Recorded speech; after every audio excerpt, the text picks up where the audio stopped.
वो एक आजाद मुल्क में, एक आजाद मुल्क में मदीना की रियासत के ऊपर अपनी कौम को खड़ा करना चाहते थे।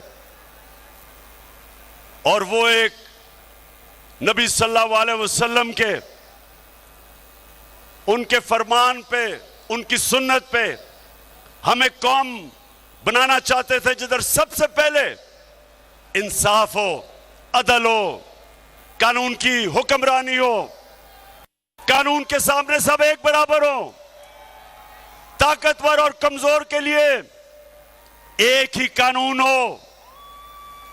वो कौमी नहीं, वो जो हमारा कौमी नजरिया था, वो नजरिया था उन उसूलों पे जिसमें मेरे नबी सल्लल्लाहु अलैहि वसल्लम ने मदीना की रियासत खड़ी की थी।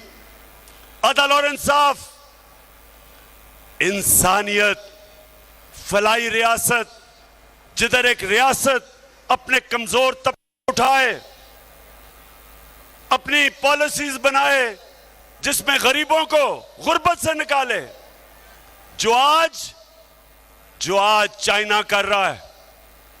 चाइना ने 70 करोड़ लोगों को पिछले 35 साल में गुर्बत की लकीर से निकाल दिया और सुपर पावर बन गई। वही मेरे नबी सल्लल्लाहु अलैहि वसल्लम ने आज से 1500 साल पहले क्या किया कि मदीना की रियासत में अदल और इंसाफ पे खड़ा किया एक माशरा। पहली दुनिया की तारीख की फलाई रियासत बनाई। रियासत ने अपने बेवाओं की, यतीमों की, गरीबों की, बुजुर्गों की, माजूरों की रियासत ने जिम्मेदारी ली। अल्लाह की बरकत आई उन पे। और एक रियासत जो ला इलाहा इल्लल्लाह पे खड़ी हुई। 2 सुपर पावर्स थी उस वक्त, 2 बड़ी बड़ी सुपर पावर्स। वो रियासत, मदीना की रियासत ने ना उनसे कोई इमदाद मांगी, ना उन्होंने कहा कि जी हम तो भिखारी हैं, बेगर्स आर नॉट चूजर्स।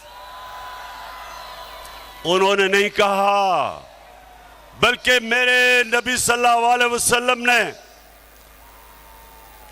627 और 628 में दोनों के सरबराहों को, सुपर पावर के सरबराज को खत लिखा कि मैं अल्लाह का पैगाम लेके आया हूं, अगर तुम उस पर चलोगे अपनी बेहतरी के लिए। इमदाद नहीं मांगी, ये नहीं कहा